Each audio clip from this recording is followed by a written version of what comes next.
Well, welcome to April's KASS Live. I'm Jim Flynn, Executive Director of the Kentucky Association of School Superintendents, and we're glad to have you with us today.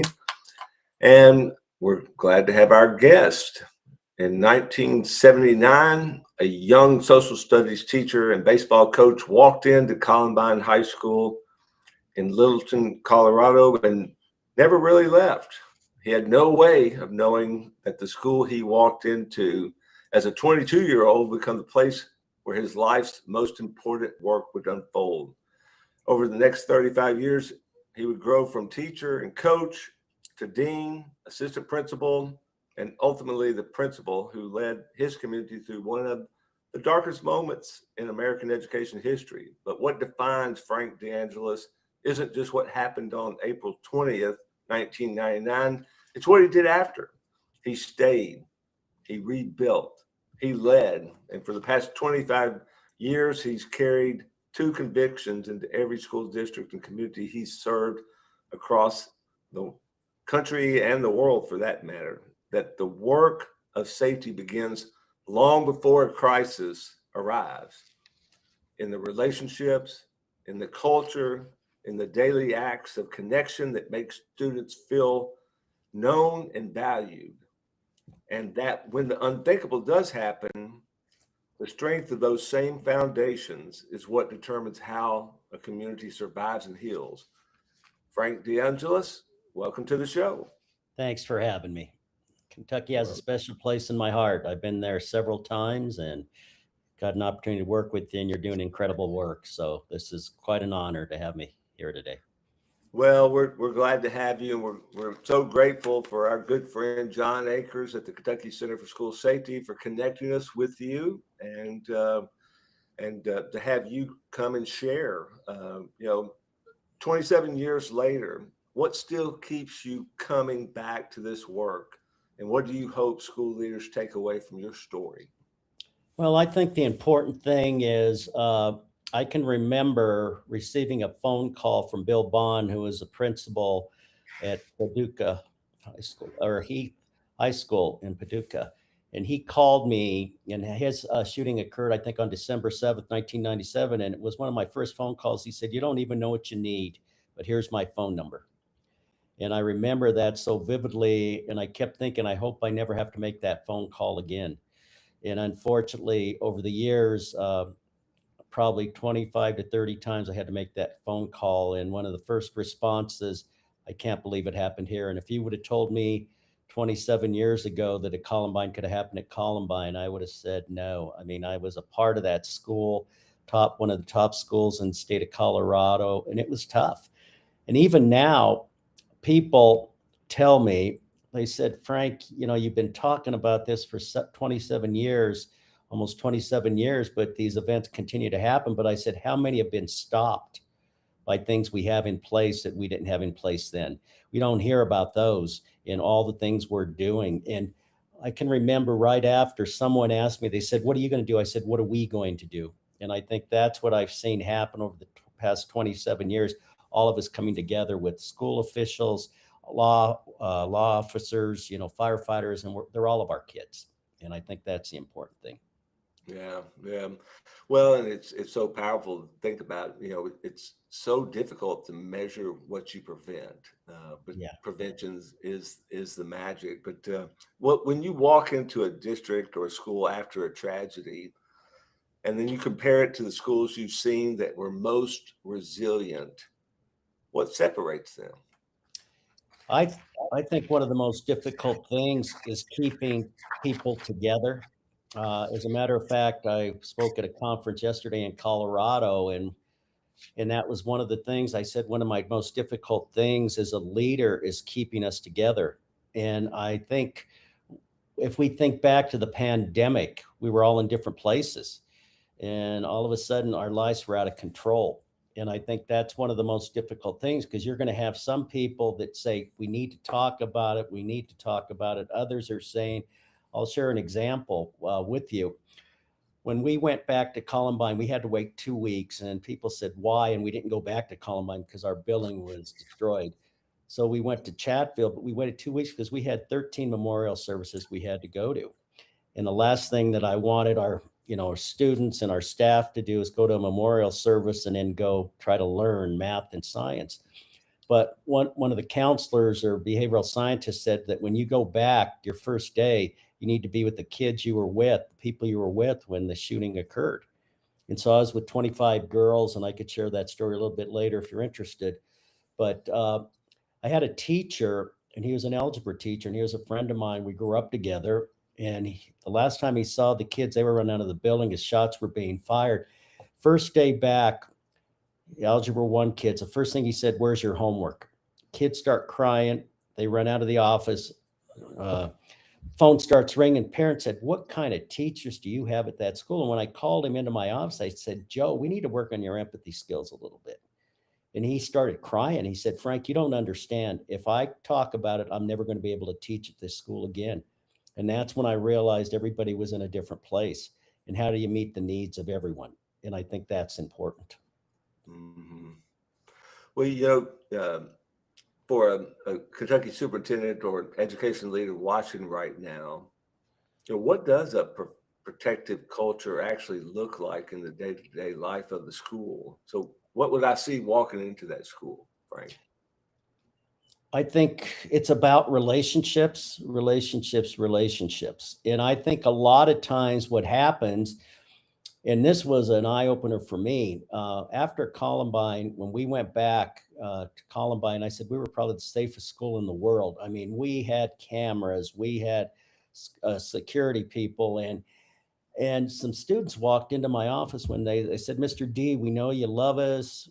We know you want to keep us safe, but we're more anxious now than what we were because we see all these people, all these cameras, all these different things in here. Should we be worried?" And I think that's the thing. How do you make it a learning environment conducive for learning, but at the same time, keeping it safe? And I think one of the things that haunts me, and it'll haunt me until the day I die, is the fact that if the two killers did mention something, and granted, 27 years ago, the only social media we had was something called MySpace. And Mhm. now with all the social media and what kids are sharing, I just wonder if there were some students that knew and probably said, "Hey, they're not going to carry this out." And we can't underestimate the power of being able, having that trusted adult. If a student sees something in social media, who do they turn to? Who can they take it? How could we prevent it? And that's the thing that I question. And I'm sure there are some of the people that knew the two killers that they may have, something could have been said. You don't want to be at school tomorrow. You don't want to be in the cafeteria. Well, that should be a red flag. Why? And then just alert someone to tell them, and then we could stop it. Yeah, yeah, and it's one of those things where it does seem that the trend is someone knew something and they didn't say anything. And I know when I was a principal during the same time you were principal, and I remember that that event well, of course. And one of the things that we tried to build was a culture that you know if you see or hear something, share it with someone. Because could you imagine carrying that, knowing that you knew something but didn't say something, and it cost people their lives? And so, good point. Frank, every superintendent watching this today knows, whether they say it out loud or not, that tragedy can happen in any school, in any community, regardless of how strong the culture or how prepared the staff and students are. Columbine is the most powerful proof of that. You had a strong community connection, and the tragedy still happened. And so how do you help school leaders hold both of those truths at the same time, doing everything right while knowing it may not be enough to prevent everything? Well, and sometimes, I mean, it's so difficult that sometimes there's just pure evil. And, if we take steps to look at things and, after the fact, and we have our so called Monday morning quarterbacks, but there were things early on that there were some people that reported things about the two killers, but the district attorney felt that there was not enough information. And I'll always wonder, if we would have done a search of the house, could that have been prevented? If some of these friends, but we can't, I mean, I think the best analogy would be after 9/11. And I think the terrorists wanted us to be afraid to ever get on a plane again. And I think what these two killers did, because, and I can say this equivocally, because they made these basement tapes. They didn't wake up on April 20th and decide what they were going to do. They had a plan for over a year in their parents' basement, and they were talking about what they were going to do. And they talked about idolizing Adolf Hitler. And there, many people think that's the reason they did it on April 20th. And I look at that, if we were able to detect and find that, could we possibly have stopped it? And, we can't, in my mind, and I know this is not 9/11, but it's an act of terrorism. And I think when they had that attack, they said, we are going to be remembered. We're going to be infamous. And it's true. There are so many school shootings now that they use these two killers as role models. And a lot of it is the narrative out there. And we talked to the media at this conference yesterday, and that narrative that comes out is not always accurate. And I think that's the thing, open communication with people. And, they said the reason that these two killers did what they did is they were picked on and bullied, and that was not the case. It was never meant, not that Columbine was a perfect school, but unfortunately, when that message gets out there, there are people saying, well, what they did was wrong, but they were protecting kids like me who's picked on in your school and things of that nature. Mhm. And I think the one thing that I think is so important, especially today, that we have all this technology that we have out there now, that they can see facial recognition, they can see license plates, but don't underestimate that connection, relationships with the kids. I think Yeah, that is so valuable. no doubt, no doubt. Well, after 27 years of consulting and speaking across the country and across, the world for that matter, what's the thing that districts think they've handled but usually haven't? Where's that, what's that gap? Well, I believe that there are people that believe if we don't talk about it, it's not going to happen here. And I know there are drills and things of that nature. I know there's organizations stating out there that, when we have these kids go through these drills, we're really, what we're doing is we're making them anxious. And as I try to say, it's not to scare, it's to prepare. And it's really how you deliver your message. I mean, you're not going to walk into an elementary school and say, if a gunman comes in, you got to, lock lights out of sight. But I can remember first day at my daughter or granddaughter's school was kindergarten. I was outside on recess and they did a drill and they're saying, Papa, what's going on? I'm saying, oh, what we're doing in case if a dog is around the park and gets off a leash, we want to make sure we get you into a building. It's kind of like as a mom or a dad or a grandpa saying, we're going to hold your hand when you cross the street or that type of thing. It's how you deliver the message. And I think that's important. And I know there's been shootings that have occurred recently that lives were saved because of the preparation that they had. And I think it's got to be part of it. And I think so many times, and this, I know when I go out and speak, so many times you'll have administrators and a principal, the staff knows right away if the principal gets in front of his people, they said, okay, we got to do this. The superintendent said that we have to do this. So let's just get it over with and not worry about it. Right away, they're saying the principal's not buying into this. And I think that's the important thing, is why it is so important. And I think the other thing that unfortunately happens is a strong message. A lot of these perpetrators are out thinking what we're doing. And you look at some of these events that are happening, they know once school starts, you have vestibules, you have lockdowns, you have security. But a lot of these events are happening when you have, depending on the size of your school, you have 1,000 kids arriving. That's probably when the school is most vulnerable, or after the dismissal of school or during lunch. And so you got to prepare for all these things. And again, it's not the scare, just to prepare. And it's everyone, it's the students, it's the staff, the parents need to understand what's going on, and there has to be buy-in because it's a team effort. They're all of our kids. Hmm. Yeah, you made me think about when I was superintendent, we had a partnership with some of our local law enforcement and our jailer. And so at the beginning of school, into school, the jailer would send deputies and himself. They would go to every single school and be on the front porch in uniform, armed, with their revolvers, but just welcoming everyone to school or saying have a great afternoon. And then of course, we had a school resource officer. Now they have one on every campus, but we also had a partnership with the sheriff's department, and they sent sheriff's deputies up beginning in the day and during lunch, kind of those most vulnerable times. So there's lots of ways that the community can help, but it's those partnerships, those relationships with the community that you can leverage there. And many Kentucky districts are small and rural, and sometimes the principal is the only administrator in the building, carrying that responsibility largely alone.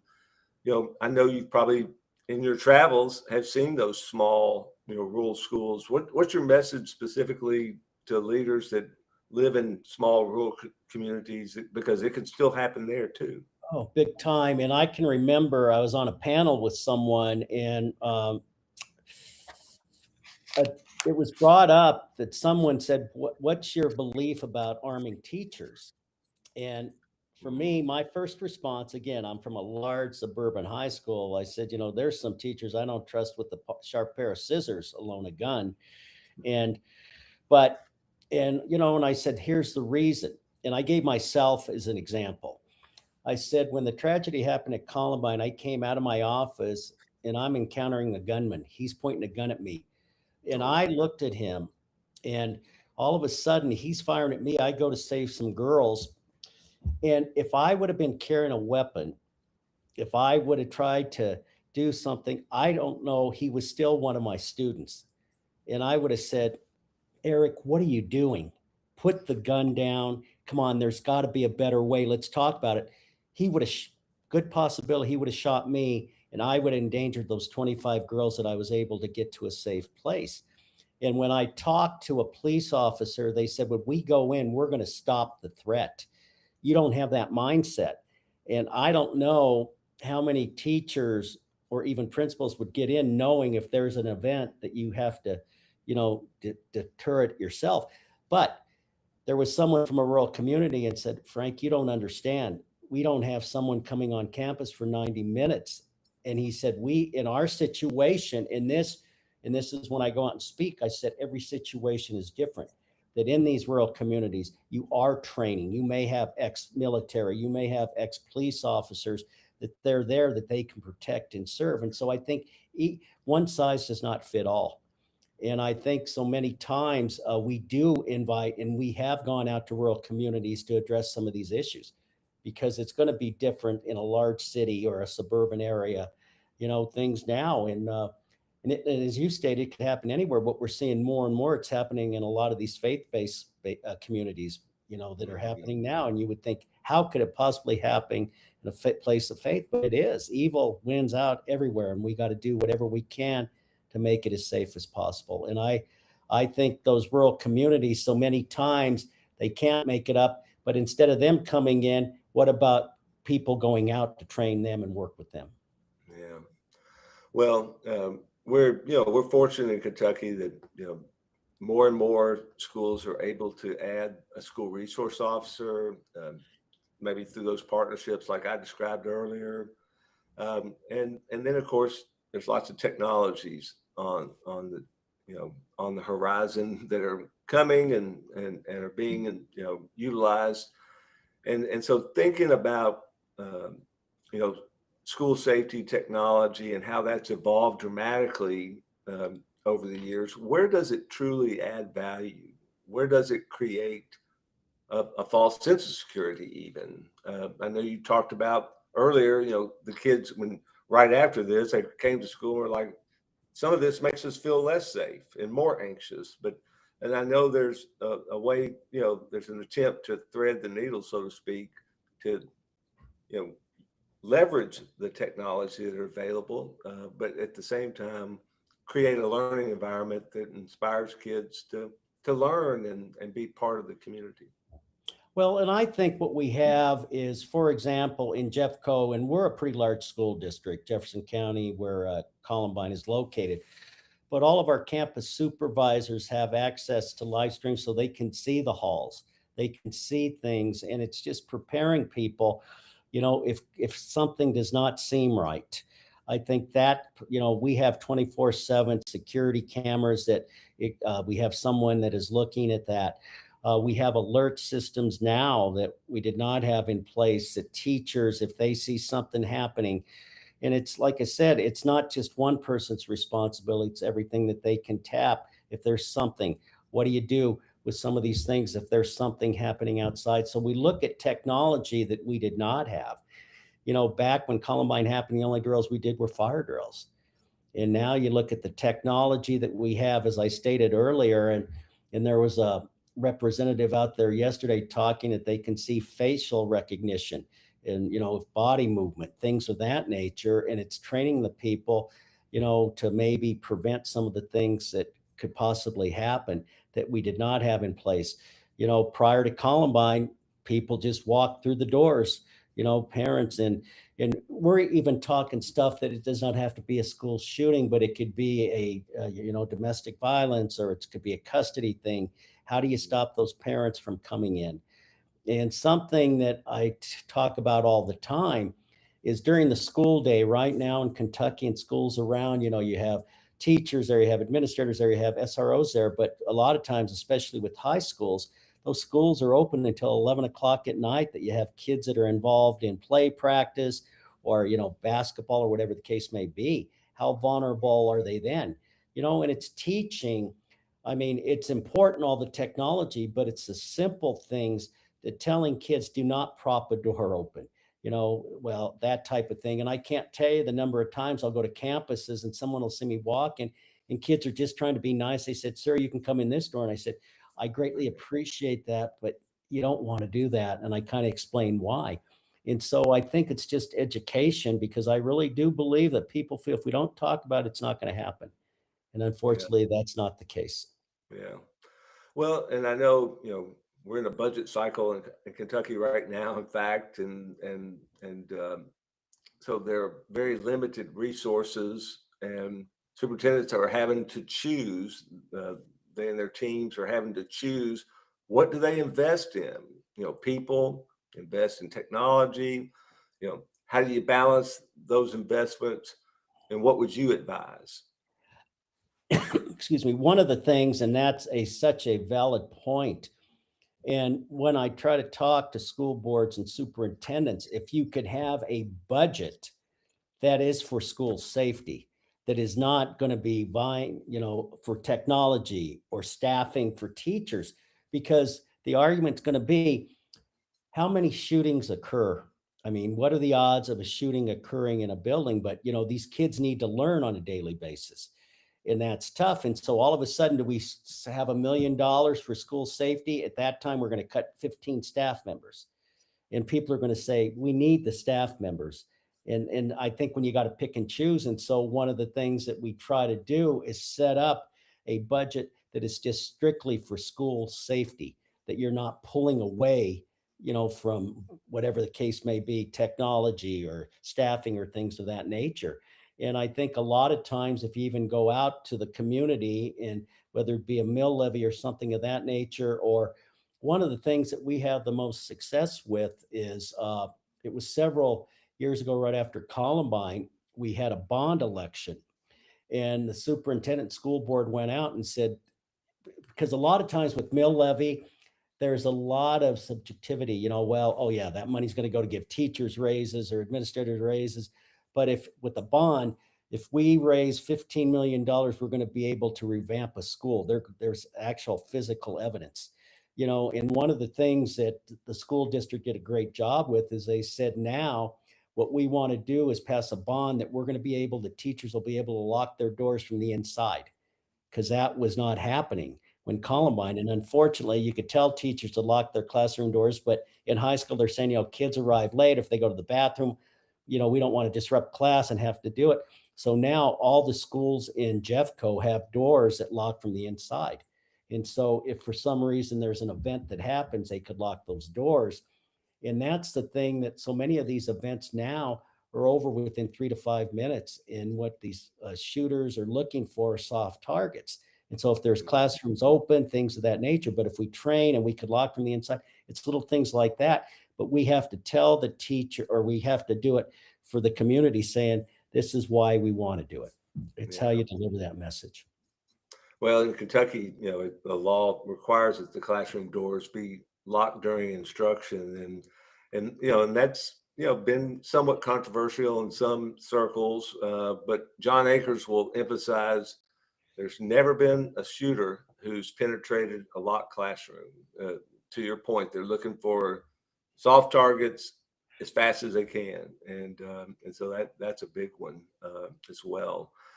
Well, one of the things that really struck me about your story is that you stayed at Columbine for 15 years after that event, leading through sustained grief while continuing to serve that community. What did that season teach you about leadership that you couldn't have learned any other way? Well, I think a lot of times people said to me that, boy, really became a strong leader after Columbine. And I had to become a different leader. But there were things that I tell people all the time when I go out and speak to people is from the time you grow up, you have opportunities for leadership. For me, uh, I went to a Catholic school. I can remember a nun in fourth grade asking me to recite the rosary for the student body. I was a student council member. My coaching background helped me greatly because as a coach, a lot of times you have to figure out how to bring people together, motivation, planning, and things of that nature. But one of the things that really helped me as a leader, and the reason I stayed for 15 years, and this is not for everyone. I'm not trying to proselytize, but I'm a person of faith.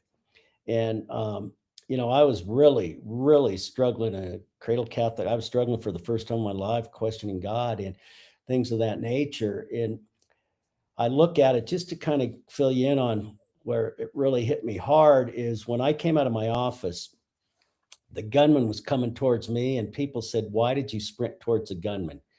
And I had 25 of my girls as teachers, as principals. What we want to do is protect our kids. And my kids were in trouble. And they were coming out of the locker room. Some girls were coming out of the locker room to go to a class. And I knew if I got them in the gym, I would be able to secure them in there until it was safe to go outside. Everything was going as planned until I pull on the gym door and it's locked. Oh, And the man. gunman is coming around, and the girls start crying, "Papa, Papa, save us. Papa, save us." They start praying. I had 30 keys on a key ring. The first key I stuck in the door, it opened it on the first try, Oh, or I wow. would not be having this conversation. And yesterday, as I presented, a young lady that was there she's a law enforcement agent. She came up to me yesterday after I presented and hugged me. And she said, "Mr. D, I don't know if you knew this, but when you came running out of this office, your office, I was coming out of the physical education class and you told me to go and you saved my life that day." And it's things like that. And so I'm questioning my faith after I witnessed everything. And I go down to church, and the priest, he said, "You need to come down here." And he shared something with me that resonates today. He said, in his life, the man plans his course, but the Lord determines his steps. It's Proverbs 16:9. And he said, "You should have died that day, but God's got a plan. Now you need to go rebuild that community and help others." And that's why 27 years later, I continue to do it.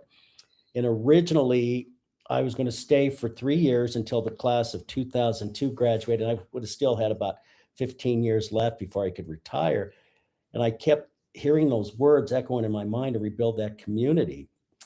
And I did not. And that's when I decided to stay until all the kids who were in the elementary school graduated, because of the fact that even though they were not directly involved, they witnessed what our community went through. They remember the makeshift memorials, and I wanted to be their principal. And when they came to Columbine as freshmen, they would say, "Mr. D, we remember the police officers, we remember the media, we remember all these things and memorials." And so when I left in 2014, the kids that were entering had not even been born yet. So I fulfilled that promise.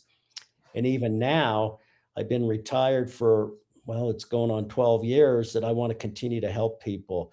And it's not that I'm an expert, but when these things happen, we had a situation in Marshall County that I called. And when I said, "I know what you're feeling," they say, "Yeah, you do. You went through it. And how can we help?" Just like I received that phone call from Bill Bond. Mhm. That's powerful. That's powerful.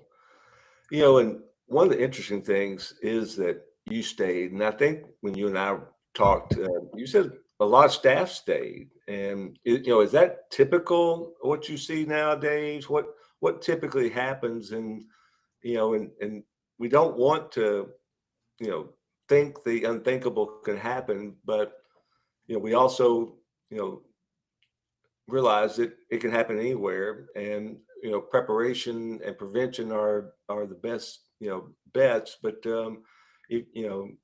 what are you seeing is that typical that the principal and the staff would stay, or is it more typical that there's wholesale change? And maybe how should people think about that in terms of their preparation? Obviously, prevention number one, but being prepared if something does happen. And that's such a great question. I can remember, again, referring back to Bill Bond, because that was a concern I had. And he said, Frank, within 4 years, 75% of our staff left. And that worried me. And we have a saying, we're the Columbine rebels, rebels for life. And I promised to stay for those 3 years. And then when I stayed, and people stayed. And what is tough is what I tell people, to be prepared. When you go through an event, a lot of times you can decide if you go back to where the event happened, but anyone who decided to come back to Columbine had to relive what they experienced that day. Walking in that hallway, hiding in a classroom, things of that nature, and re-traumatized. And I can remember I got into counseling early on, and my counselor said, if every time you walk in this building, you see that gunman coming towards you, every time you walk in that building, you see these kids lying in, he said, your career at Columbine is over. Mm. And he said, start telling me something about Rachel Scott. I remember her being on the stage 2 weeks prior to a standing ovation at the conclusion of the play. I remember Isaiah Shoals fist pumping me. I remember Lauren Townsend. He said, you got to change those images. And that's what I learned as a leader. And I can remember the day after going to the educational center and talking to the president of the school board, John DeStefano, and I said, I resigned. I said, I just let you down. I let this community down. He said, no, you did not. It's not you. And we need you. And you can stay as long as you want to stay. If you want to go, we'll find a place for you. I had that option. Now, what I see happening and working is communities are coming out, whether it be school boards, they're stating, for example, a good friend of mine is Tyler Thompson, who was a principal at Parkland. And within 6 months, the school district took all of his assistant principals and moved them to other buildings. And then they told him, you have an option. You can move to central administration or you do not have a job. And that was not an option for me. And we see this happening. But at the same time, and I got to be careful. People say, Frank, you stayed for all those years. Why? I just can't do it. And I said, you have to do what is best for you and your school. For me, people say Columbine needed me. I needed Columbine. And I was able to do that. And one of the sad things, and John Akers and I have talked about this before, when I called communities, when I called Pam, Patricia Greer after Marshall, when I called these communities, they usually picked up the phone, or within 24 hours, I would have conversations with them. Now, people do not reach back to me. And it's not that they do not want to talk to me or people part of this principal's recovery network. They're being told by their district or by the attorneys for the school district, you cannot talk to anyone because then you're going to be liable. And it's unfortunate because I think there are times that we could really help, people in communities. I reached out to Annunciation after their event happened, that we did a Zoom call and I brought some people in. And I really think that we could help with this, but they're being told you cannot. And so they have to make a decision. And it's unfortunate because they are struggling. Yeah, yeah, no, that's powerful, and I do see that, kind of that trend is more what you're talking about now, and it may be something that leaders need to think about.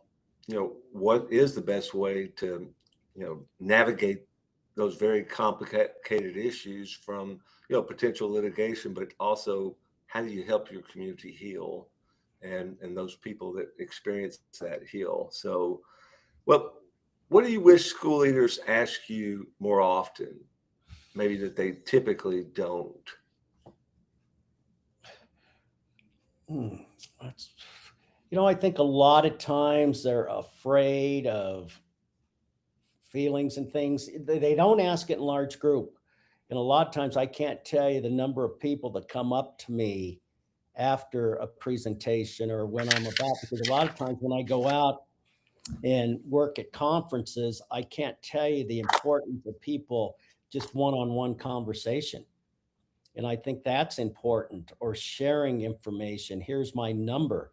And, I think the thing that's so important is they ask is, when does it get back to normal? It does not, and a lot of times I think one of the biggest things that they don't ask, and I try to share this with them, is there's going to be things that everything seems to be going well, and then an event happens in a person's life, or an event happens in a community, and it takes them back, and they said, we didn't see that coming.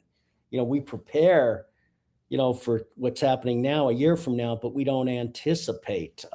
Just got a phone call from a former a doctor that's trying to work with a former student of mine who now is 40 some years old, and he's seeking help.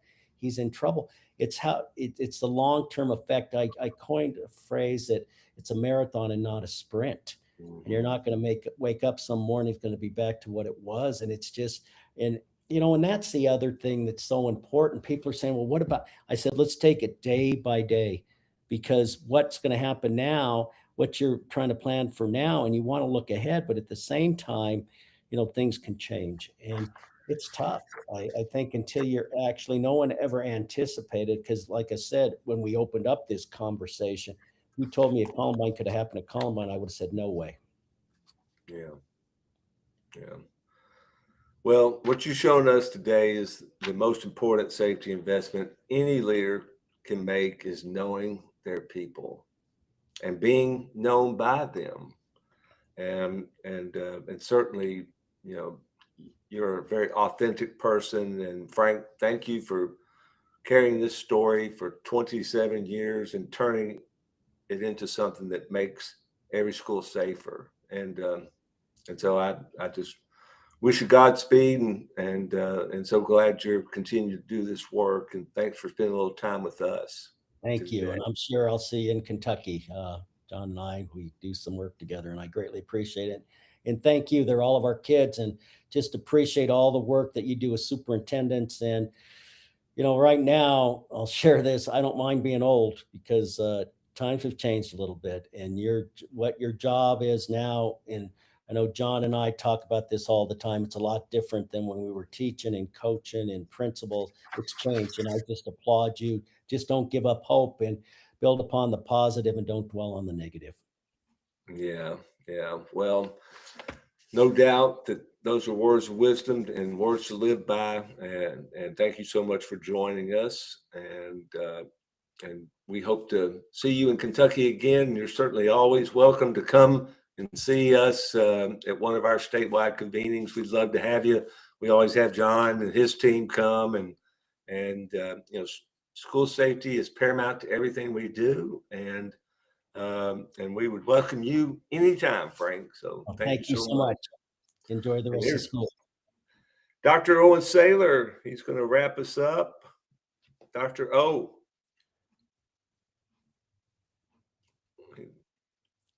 He looks like he might be frozen in time. So we do have our next statewide convening is the Summer Superintendent Summit, June 8th and 9th at the Lexington Marriott City Center downtown. In fact, in this morning's email announcement update, registration information is included in that email, and encourage you to get registered for June 8th and 9th. We'll be looking at AI in education on Monday the 8th. Have a great lineup of partners to come and share. And then we'll actually have an event safety expert on Tuesday morning. Also, look on Monday, we're going to send out information about Synergy. It's a new program for superintendents, and we're going to have a free event that opens up Monday for registration. It'll be June 16th and 17th in Cincinnati and Northern Kentucky. And we're really excited about that event as well. And Dr. Saylor, I don't know if you were able to get back on with us, but our next KASS Live will be May 8th. It'll be our last event of the school year, and we'll have the one and only Renee Shaw with us. She's the Director of Public Affairs at KET. And if you look at Kentucky Tonight or some of those programs, Renee is a phenomenal journalist and leader, and you'll want to tune in for that event. So, Owens, were you able to get on with us, or do I need to just wrap us up?